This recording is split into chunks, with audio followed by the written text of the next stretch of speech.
Boa noite, meus irmãos. Paz seja convosco. Amém? Glória a Deus. Uma honra, um privilégio poder estar adorando a Deus nessa noite junto com vocês, conhecer mais uma família de Deus, uma família cristã. É uma bênção.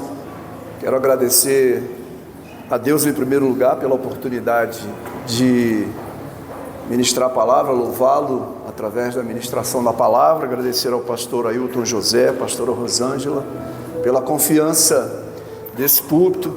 Quero exaltar a coragem do pastor Ailton José, porque ele nunca me viu falar, e aí nos convidou, né? Mas amém, glória a Deus. Eu quero convidá-los a estarmos em pé, queridos, para que nós possamos ler a palavra de Deus. Abram as vossas Bíblias no Salmos 126. Salmos 126. Deus é louvado porque retirou do cativeiro o seu povo. Cântico dos degraus. Todos encontraram, amém? Podemos ler? Vamos ler então a palavra de Deus. Quando o Senhor trouxe do cativeiro os que voltaram a Sião, estávamos como os que sonham. Então a nossa boca se encheu de riso e a nossa língua de cânticos. Então se dizia entre as nações: grandes coisas fez o Senhor a estes, grandes coisas fez o Senhor por nós, e por isso estamos alegres. Faze-nos regressar outra vez do cativeiro, Senhor, como as correntes do sul. Os que semeiam em lágrimas cegarão com alegria. Aquele que leva a preciosa semente andando e chorando voltará sem dúvidas com alegria, trazendo consigo os seus molhos. Vamos falar uma palavra de oração. Deus, nós queremos louvar ao Senhor nessa noite, continuar te louvando, te adorando.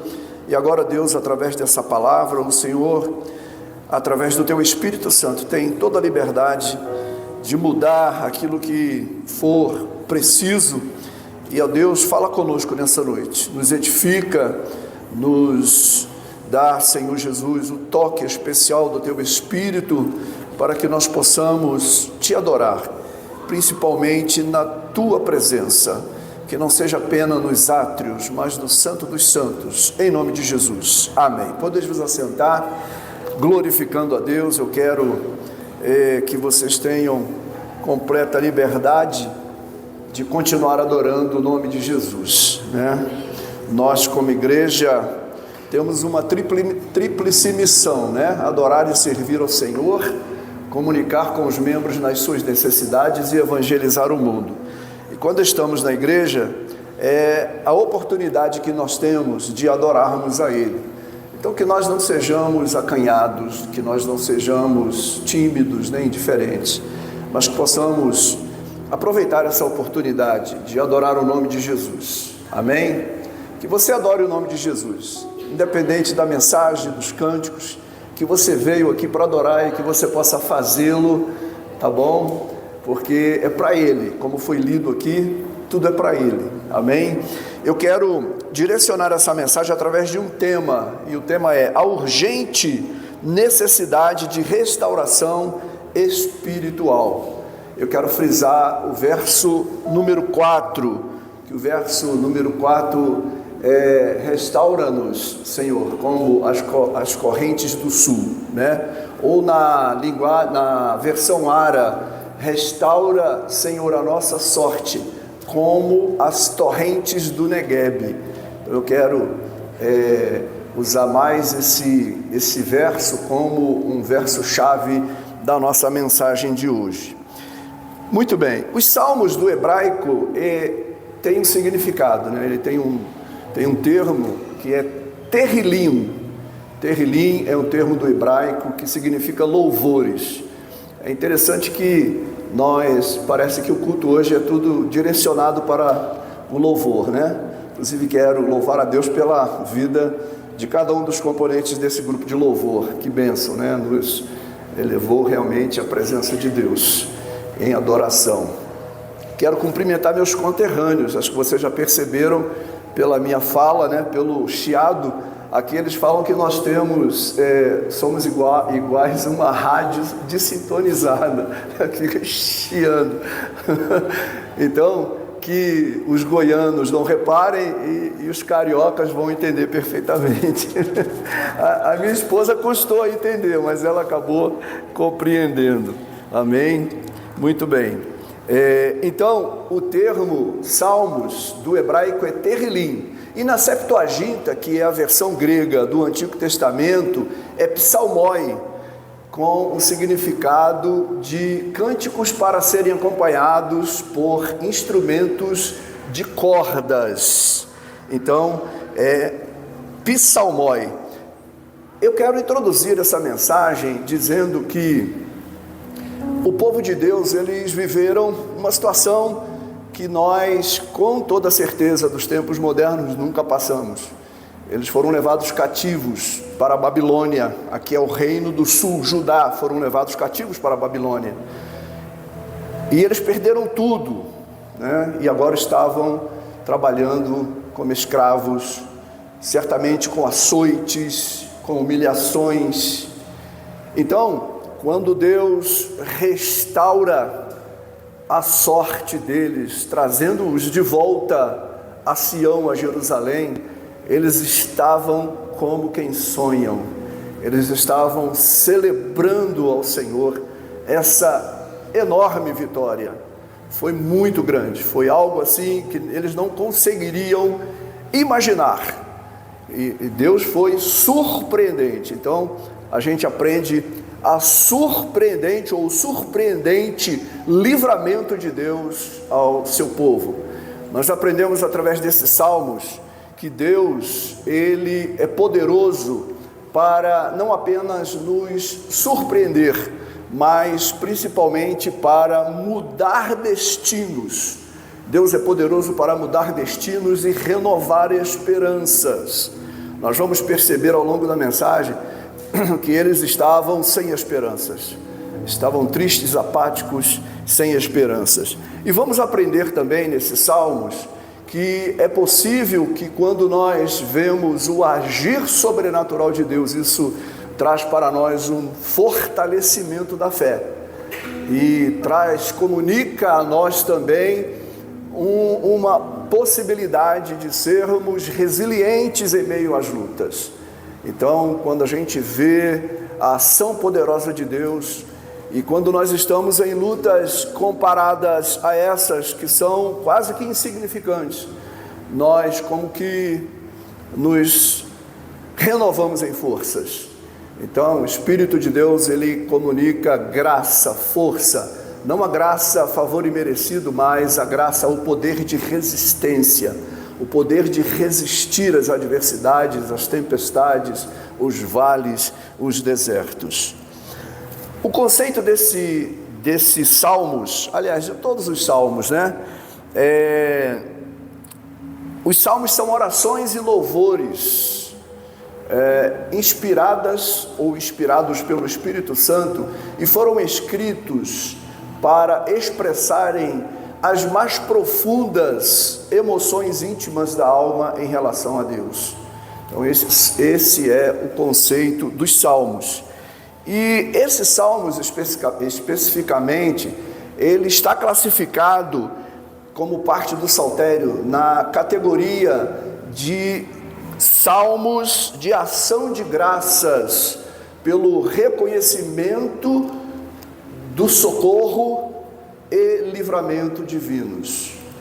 Então ele é um salmo de ação de graças. Ele também é conhecido como um salmos de romagem ou cântico dos degraus. Esses salmos eles eram cantados, essa poesia ela era citada e até colocavam músicas quando eles estavam peregrinando a caminho de Jerusalém para participarem das festas de Páscoa, Pentecostes e Tabernáculos. Então eles iam salmodiando ao Senhor, eles iam adorando ao Senhor. E esses salmos era um dos salmos que eles utilizavam na adoração do nome do Deus Jeová, do Deus único, do Deus eterno. Esses salmos, ele tem uma divisão. A divisão desses salmos é que a mensagem desses salmos pode ser vista no passado, versos de 1 a 3, no presente, o verso 4, e no futuro, os versos 5 e 6, tá? Então, no passado é o verso de 1 a 3, e eu vou repetir aqui para que a gente fixe bem. Quando o Senhor trouxe do cativeiro os que voltaram a Sião, estávamos como os que sonham. Então a nossa boca se encheu de riso e a nossa língua de cânticos. Então se dizia entre as nações: grandes coisas fez o Senhor a estes, grandes coisas fez o Senhor por nós, e por isso estamos alegres. Então esse salmo se refere ao passado, de um feito do Senhor. E é interessante que o testemunho desse salmo, ele foi até as nações, né? As nações também diziam: grandes coisas fez o Senhor a estes. Então, o reconhecimento do poder de Deus, quando testemunhamos dos seus feitos, né? O homem natural, ele precisa conhecer a força, o poder do nosso Deus.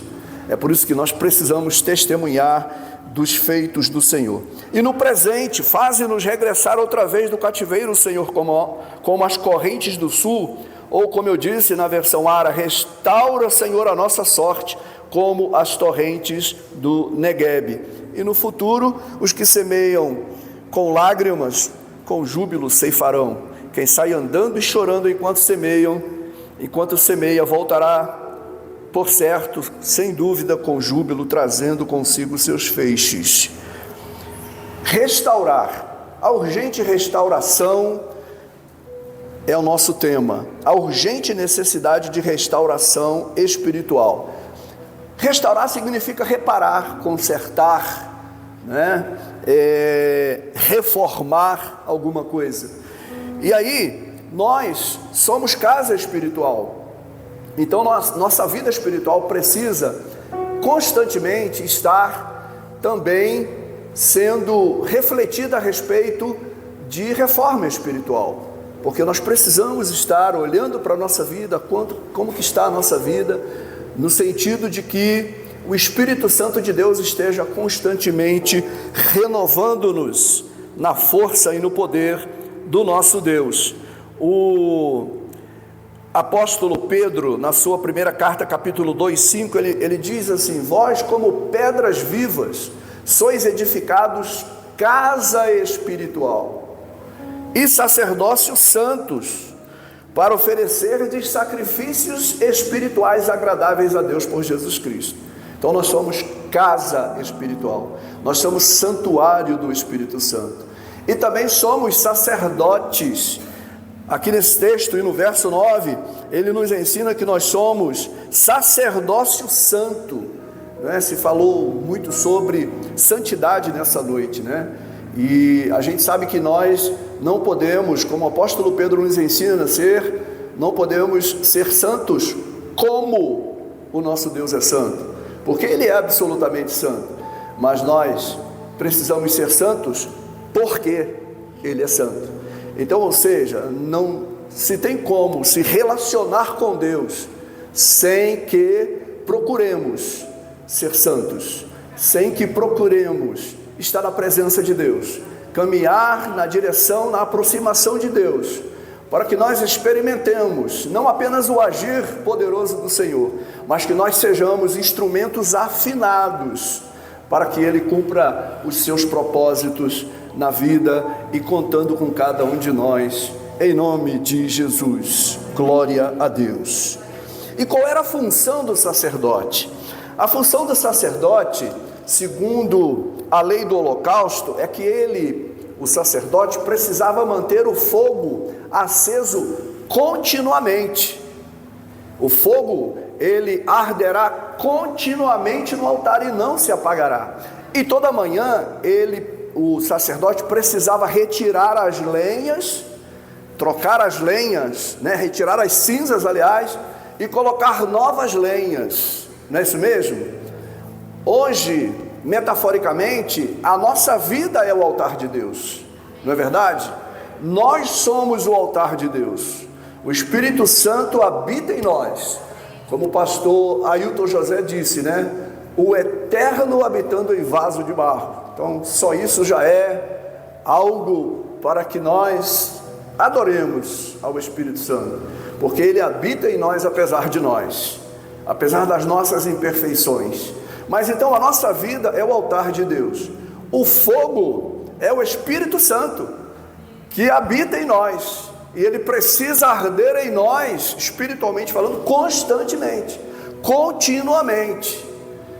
As cinzas que precisam ser retiradas constantemente são as atitudes da velha natureza, porque nós convivemos com a velha natureza, né? Todo instante nós precisamos decidir como nós vamos nos comportar ante as decisões, às vezes os embates espirituais que vêm sobre nós, às vezes laços, setas do inimigo, e a gente precisa decidir se com a velha natureza, com o velho Adão, com a velha Eva, ou com a nova vida que um dia o Espírito Santo produziu em nós, a vida de Deus, a nova vida com todas as características do fruto do Espírito Santo, através do amor, da alegria, da paz, da longanimidade, da bondade, da fé, da mansidão e do domínio próprio. São as características do fruto do Espírito Santo. Então essas cinzas precisam ser constantemente trocadas. É por isso que a casa espiritual precisa constantemente ser objeto de transformação, de mudança, de renovação, de restauração. Há sempre algo na nossa vida que precisa ser tirado também. A vida com Deus, ela consiste não apenas em nos aproximarmos o mais que possível do nosso Deus, mas que também há algo em nós que ainda não foi transformado e nós precisamos deixar de lado. E nós sabemos que o propósito de Deus em Cristo é formar em nós o caráter de seu Filho, e a gente vem a Cristo do jeito que nós estamos, porém a caminhada é como se todos nós estivéssemos em obra, em edificação. E às vezes a gente vê alguma falha de um cristão e nossa tendência é acusar, é criticar, mas normal. Alguém cometeu alguma imperfeição? Imperfeição é próprio de imperfeitos. Porém, nós precisamos, cada um de per si, cada um de si próprio, né, estar observando como está a nossa casa espiritual. E aí há uma tendência em cada um de nós de olhar para o outro, né? E aí o texto da ceia de 1 Coríntios 11, 28 vai nos dizer, né? Como é que lá fala? Que nós precisamos examinar quem?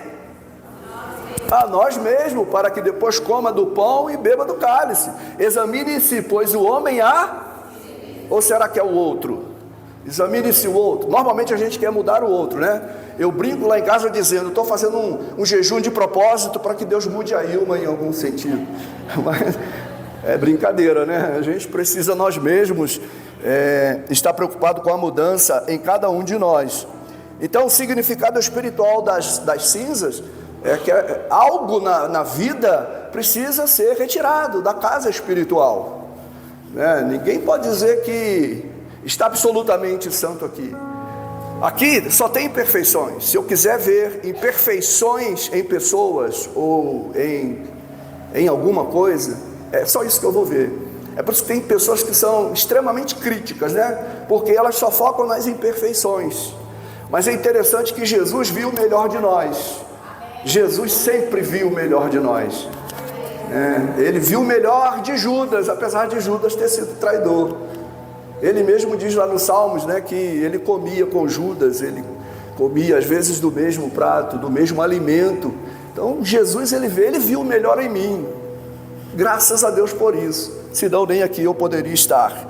Glória a Deus por isso, eu louvo muito ao Senhor por isso.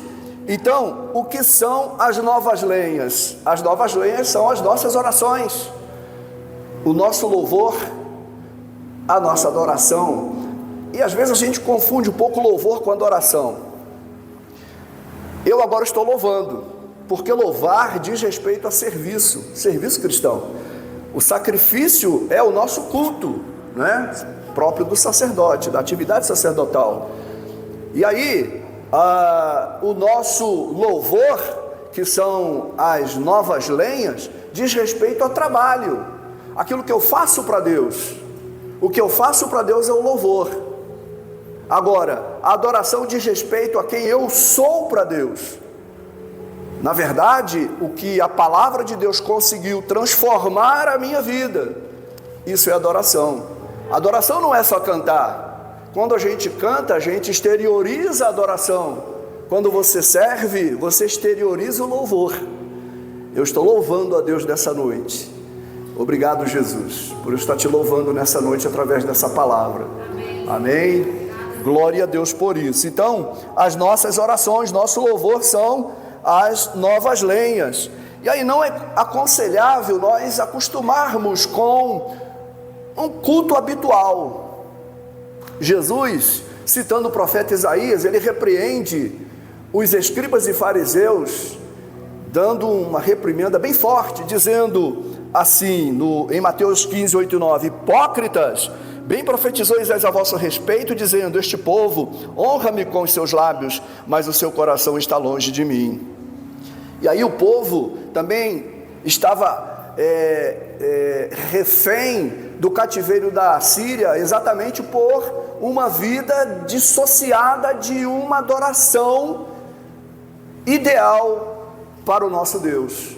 Estava naquele habitual, naquele automático. E aí não adiantou as profecias, não adiantou os conselhos. Eles acabaram sendo disciplinados por Deus. Deus permitiu que eles fossem para o exílio da Babilônia. E aí fica para nós o exemplo, por extensão em nossos dias, de termos o cuidado de servirmos ao Senhor de qualquer maneira. A nossa vida não pode a gente acostumar a vir à casa do Senhor e fazer habitualmente tudo aquilo que nós fazemos. Nós sempre procuramos fazer o melhor para o nosso Deus, porque como foi dito aqui, Deus, Ele é tudo para nós. Então Ele merece o meu melhor, Ele merece a minha devoção, Ele merece um louvor ideal. É claro que nunca vai ser perfeito, mas Ele merece o melhor que nós possamos tributar a Ele, entregar para Ele como expressão de amor, como expressão de adoração ao nome do nosso Senhor Jesus.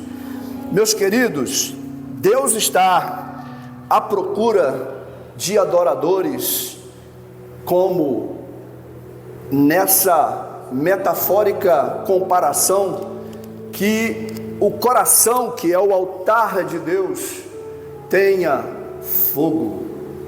Deus está à procura de adoradores cujo altar tenha fogo.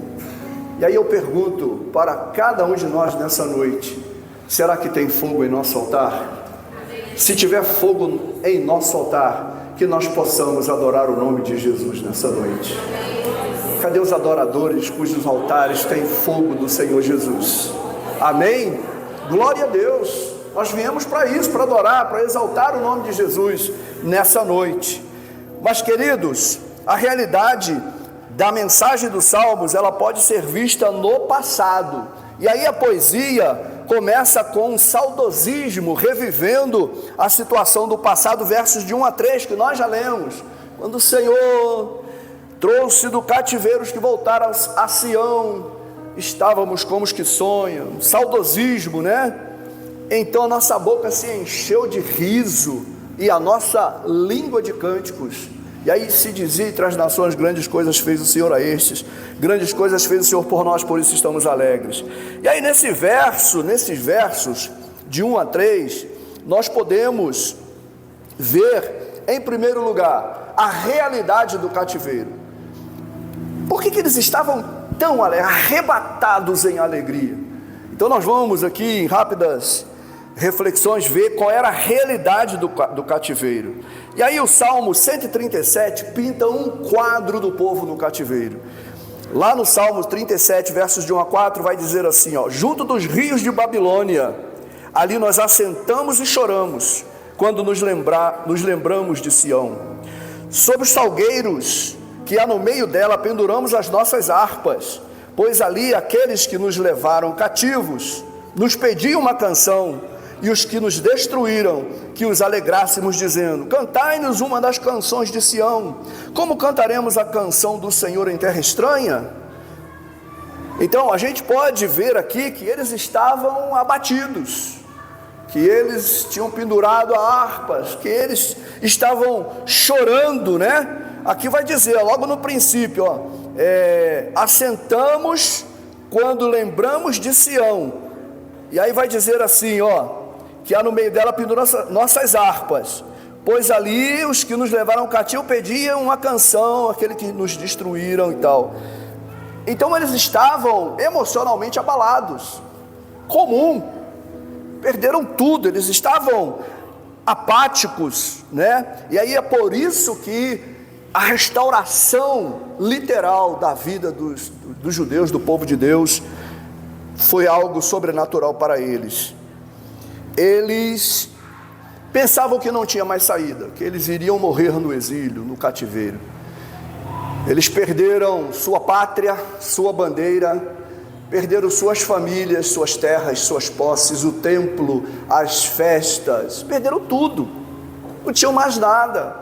E ainda, além da expatriação, estavam trabalhando sobre açoites, chicotes e humilhações. Então eles estavam realmente sem nenhuma alegria, estavam apáticos. Então, além da expatriação, eles estavam tristes, deprimidos, chorosos. Eles estavam saudosistas, se lembrando de Sião. E aí, às vezes, não damos tanto valor àquilo que nós temos, só damos valor quando a gente perde. Eles tinham tudo, mas não quiseram terem a vida no altar de Deus, não quiseram, apesar das profecias, servir ao Senhor com integridade, por isso tiveram que ir para o exílio. Então o cativeiro, ele produz crises psicológicas, às vezes inesquecíveis, as mais profundas crises psicológicas. Agora percebam que ali no cativeiro estava também um servo de Deus chamado Ezequiel.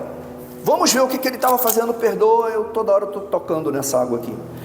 Vamos ver o que Ezequiel estava fazendo. Olha o verso 1 do capítulo 1 do livro de Ezequiel. E aconteceu no 30º ano, no 4º mês, no dia 5º do mês, que estando eu no meio dos cativos, junto ao rio Quebar, se abriram os céus e eu vi visões de Deus. Agora interessante, né? O cativeiro era o mesmo, o povo era o mesmo, os caldeus. Alguém podia me trazer outra água aqui, eu fiz uma arte de criança aqui. O povo era o mesmo, o cativeiro era o mesmo. Enquanto uns estavam apáticos, abatidos, chorosos, saudosistas, aí a gente encontra Ezequiel tendo visões de Deus junto ao rio Quebar. Aí, se a gente olhar para a vida de Daniel, de Ananias, Misael e Azarias, cujos nomes foram trocados para Sadraque, Mesaque e Abednego, segundo as crenças da Babilônia. Obrigado. Se ficar na direita, às vezes ele não cai. Aí a gente olha para a vida de Daniel, enquanto eles estavam tristes, chorosos, abatidos, apáticos, depressivos, Daniel estava interpretando o sonho do rei Nabucodonosor, ele e os seus companheiros.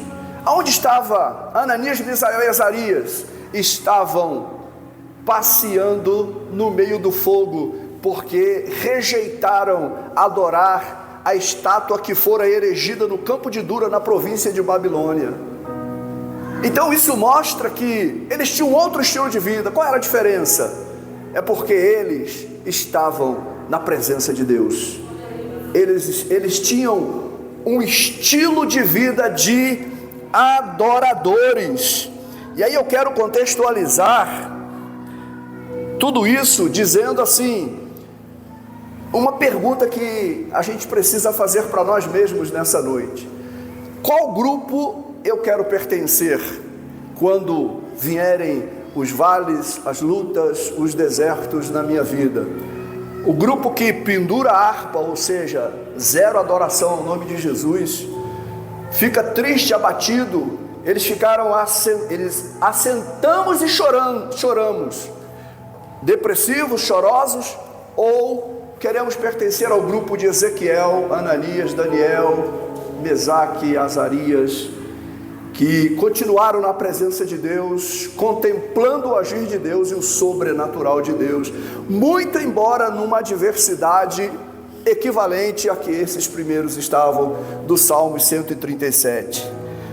Mas eu quero profetizar nessa noite aqui, se há nessa noite alguém que esteja com algum problema difícil, que não insiste em não passar, alguma situação adversa, eu quero profetizar que aqui está um Deus, que Ele é poderoso para surpreender você.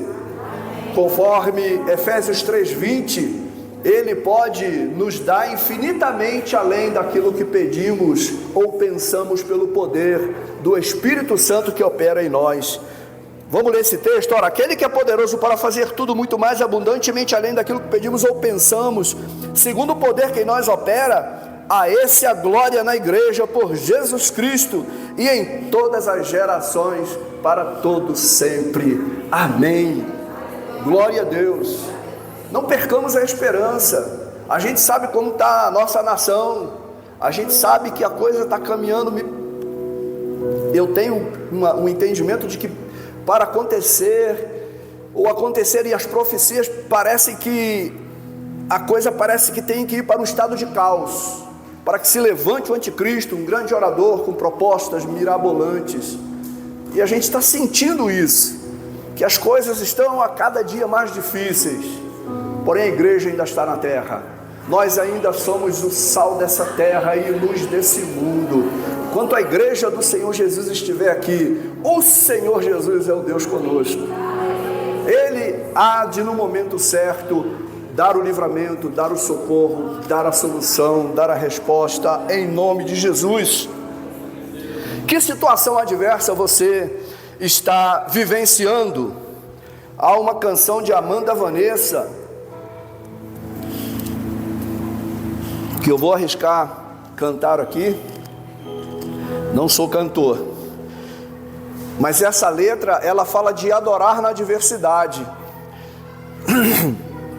E ela diz mais ou menos assim, ó: é adorar quando Deus não responde, é adorar quando a dor te consome, adorar a Deus acima de tudo, é adorar no dia do luto, adorar a Deus no vale ou no deserto, é adorar sem amigos por perto, é adorar quando não há recursos, é adorar a Deus quando te falta tudo. Olha, quando adoramos a Deus numa situação adversa, o nosso Deus não consegue ficar sem se importar com a nossa causa, sem se inclinar para a nossa situação, para o nosso problema, porque você foi resiliente e adorou a Deus, mesmo na dor, mesmo na ausência de recursos, numa situação aflitiva. Com certeza, o nosso Deus, Ele intervém para te dar a vitória. Não foi assim que aconteceu com a vida de Paulo e Silas? Eles estavam presos, com os pés em grilhões, mas diz-nos o texto de Atos 16:25, mas à meia-noite eles cantaram hinos e adoraram o Senhor. E aí o que aconteceu quando ele louva numa situação? Eles já tinham tido açoite, estavam com os corpos deles lanhados de chicotadas, e de forma injusta, e eles não estavam ali por causa própria, estavam ali para a evangelização do nome de Jesus. E aí eles começam a adorar. A situação normal era chorar, né? Era chorar, era botar a mão assim entre as pernas e falar: Deus tem misericórdia, não é assim? Eles começaram a louvar a Deus.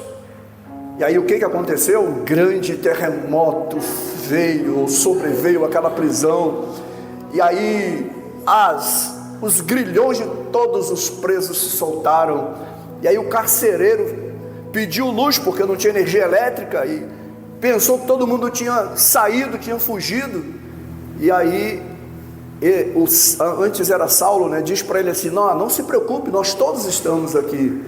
E aí o temor que veio sobre ele, pelo sobrenatural de Deus, ele fala: o que eu posso fazer para me salvar ou para ser salvo? E aí o apóstolo Paulo, né, depois fala para ele: crê no Senhor Jesus e será salvo tu e a tua casa. Então, quando adoramos em situações adversas, o nosso Deus é poderoso para nos dar também uma grande vitória, um grande livramento, uma grande restauração. E aí você vai poder celebrar o nome de Jesus, e isso vai ser notório entre as pessoas que te conhecem, os vizinhos que te cercam. Isso vai trazer sede pelo Evangelho. Eles vão querer saber o que há na sua vida, o que há de diferente. Por que você não fica... se eu tivesse nessa situação, eu já estava puxando os cabelos, arrancando os cabelos. Mas você parece que... E quando eu vejo você feliz, nada aconteceu, e você está muito feliz. Aí você vai poder dizer: eu tenho Deus, o Espírito Santo habita em mim, e é por isso que eu sou uma pessoa feliz, uma pessoa alegre. Porque há problemas que nós passamos que desesperar não é a solução. Ficar triste, deprimido não resolve. Reclamar não adianta. Mas cultivar a comunhão com o Espírito Santo de Deus faz toda a diferença. O Espírito Santo traz discernimento, traz direção, ele te fortalece, ele revela, ele te dá uma direção. Quantos vieram nessa noite e podem adorar o Espírito Santo de Deus? Oh, Espírito Santo de Deus, nós te adoramos. O Espírito de Deus habita no nosso coração. Isso já é algo de grande alegria e contentamento. Meus irmãos, Romanos, como foi dito aqui, eu até aprendi, né, que é um cântico, realmente é um cântico de vitória. Romanos 1, 31 ao 31, 32 e 37, vai nos dizer assim: que diremos, pois, em vista dessas coisas?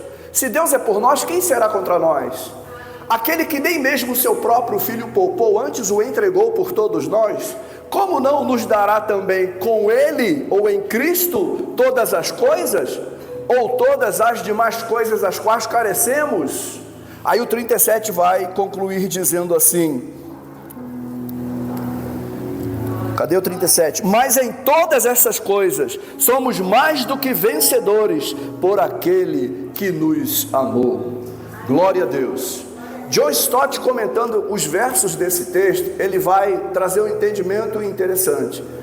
Ele vai explicar em uma de suas obras que quem entregou Jesus para morrer não foram os judeus por indiferença, não foi Judas por dinheiro, e não foi Pilatos por inveja, mas foi o Pai por amor de mim e por amor dessa igreja.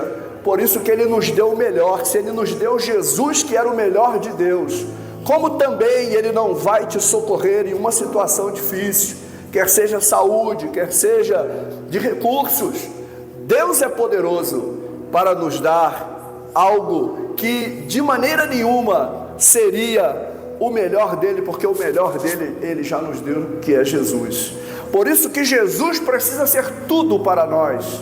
Jesus precisa ser o melhor de nós no serviço cristão e na adoração, melhor até do que as nossas expectativas de vitória. Eu tive uma mãe que estava no leito de enfermidade, desenganada pelos médicos, com um câncer chamado carcinoma, que é o câncer mais invasivo que pode acometer o ser humano. Como ela era uma mulher de oração, ela ia orar, a gente ia visitá-la, e ela falava assim: não se preocupe, o meu Senhor já disse que eu vou para os braços dele. Eu estou feliz porque foi para isso que eu sempre vivi, para encontrar com o meu Senhor. A gente ficava edificado em vez de edificá-la quando a gente ia visitá-la.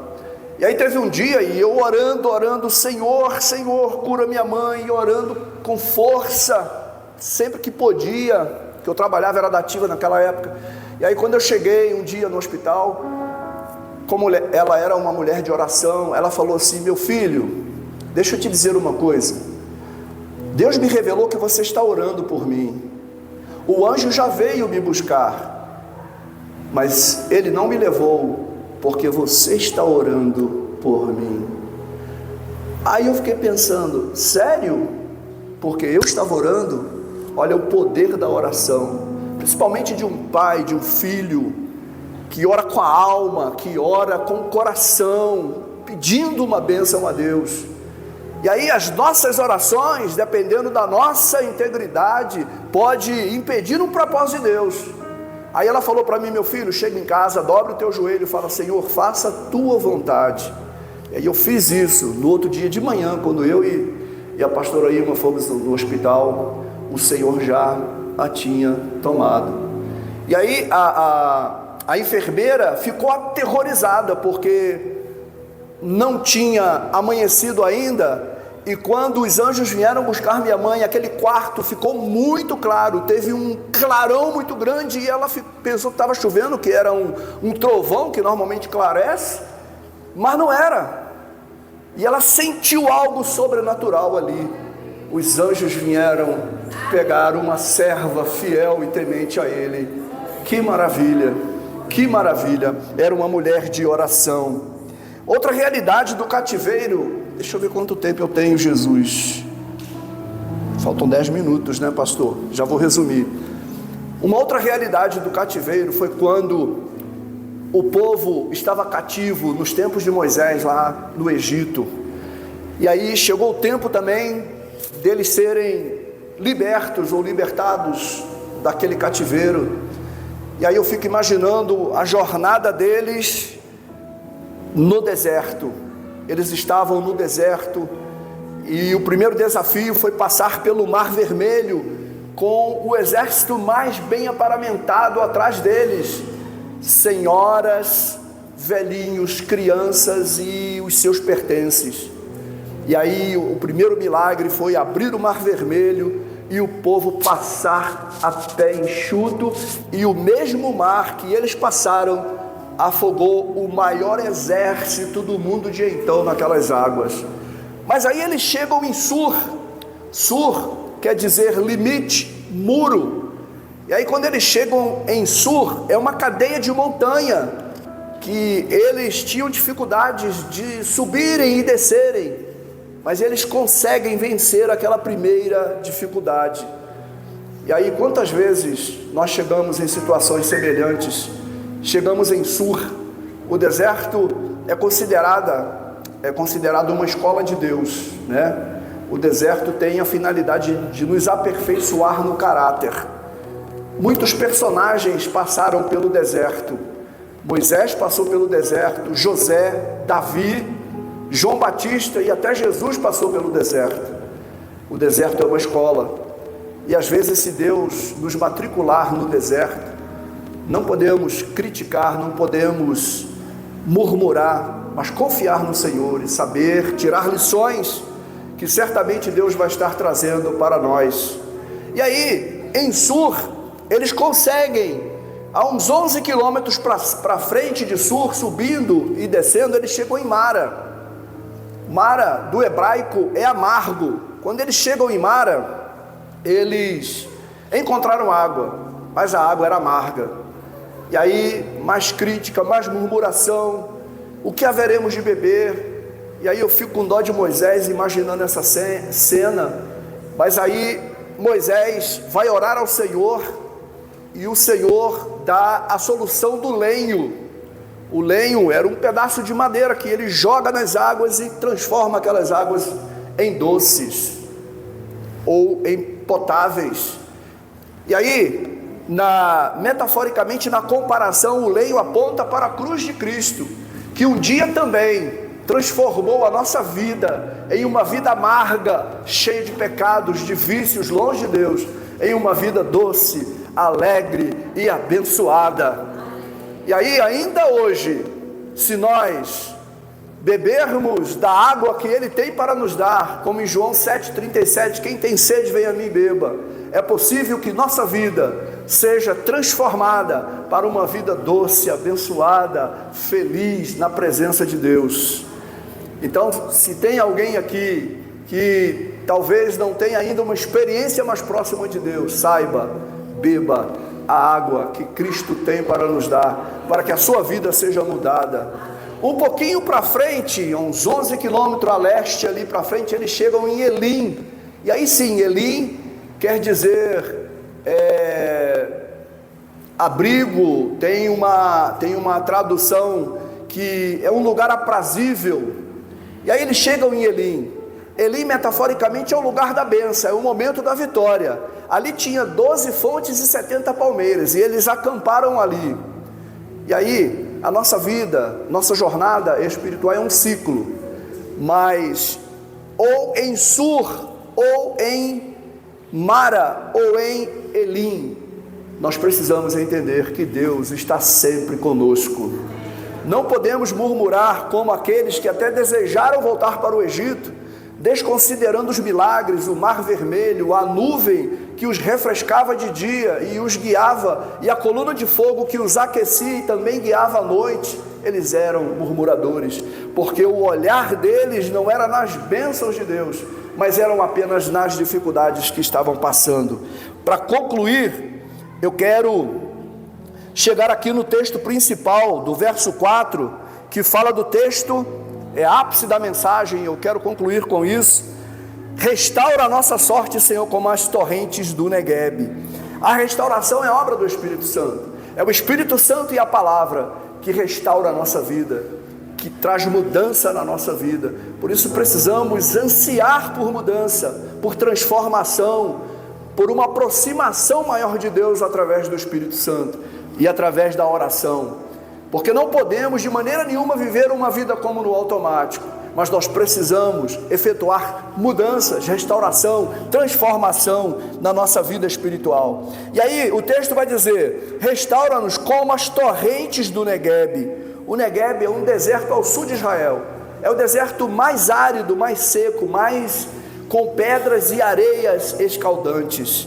Mas aí no inverno há uma chuva que vem lá das montanhas, de uma fonte das montanhas, e aí resultante de chuvas torrenciais, e essa chuva vem, e aí formam rios, e aí floresce a vegetação, e aí reverdece a relva. A mesma experiência é quando buscamos, clamamos, desejamos pela vida do Espírito Santo em nós. Às vezes nossa vida está vazia, está seca, mas aí quando clamamos o Espírito Santo, ele vem sobre nós, e aí ele nos transforma, ele floresce a nossa vida espiritual, ele nos leva à produção de boas obras, ele nos volta ao primeiro amor, ao anseio por almas, a amar o nosso irmão, a fazer a obra de Deus, a adorar. Se nós queremos ser crentes relevantes nesses dias que nós estamos vivendo, que nós sejamos um exímio adorador do Espírito Santo de Deus. Amém? Eu quero encerrar aqui, não terminando, mas precisando encerrar, convidando vocês para fazermos uma breve oração nessa noite. Amém, queridos? Amém. Que Deus possa fazer com que essa palavra ela possa produzir o efeito pelo qual ela fora produzida no coração do mensageiro, que ela possa nos trazer anseio por a aproximação de Deus maior, porque Deus tem propósitos para cumprir, e Ele conta com a nossa vida. Mas se nós estivermos apáticos espiritualmente, de maneira nenhuma Deus vai poder fazer grandes coisas, efetuar grandes milagres. Mas se nós nos dedicarmos à oração, à leitura da palavra, a uma consagração a Deus, Deus pode, através do Espírito, distribuir dons espirituais, e nós sermos relevantes aonde quer que estejamos, quer seja no trabalho, quer seja na faculdade, quer seja na vizinhança. Deus vai nos usar poderosamente nesses últimos dias para a sua glória e louvor, porque está chegando o tempo em que Deus vai ordenar para que o anjo toque a trombeta e se configure o arrebatamento da igreja. De maneira nenhuma podemos estar indiferentes, que nós possamos ser adoradores da adversidade. Há um hino de Amanda Vanessa que fala: te adorar é o que sustenta-me de pé, eu não vou perder a guerra, te louvarei em meio às tentações. É mais que estratégia. Posso não ver o amanhã, mas hoje sei que esse deserto vai chegar ao fim. O Senhor está cuidando de mim. O Senhor está cuidando de nós, em nome de Jesus. Pai, em nome de Jesus, nós louvamos o Teu nome, Senhor. Senhor, que Teu Espírito faça a diferença em nossos corações. Inunda, Senhor, a nossa alma com o Teu Espírito Santo. Oh, Senhor, eu tenho certeza que o Senhor tem sonhos para cada um de nós, de nos usar poderosamente, para também libertar os cativos, para curar os enfermos. Espírito de Deus, reparte dons espirituais nessa noite para a Tua igreja, aparamenta a Tua igreja, Senhor, afina, Senhor, instrumentos nessa noite, a dizer que nós haveremos de ouvir os testemunhos de tudo quanto o Senhor fez nessa noite, para a glória e louvor do Teu nome, em nome de Jesus. Agora, se é para Jesus, aplaudam com mais força. Aleluia. Pastor, perdoa a empolgação.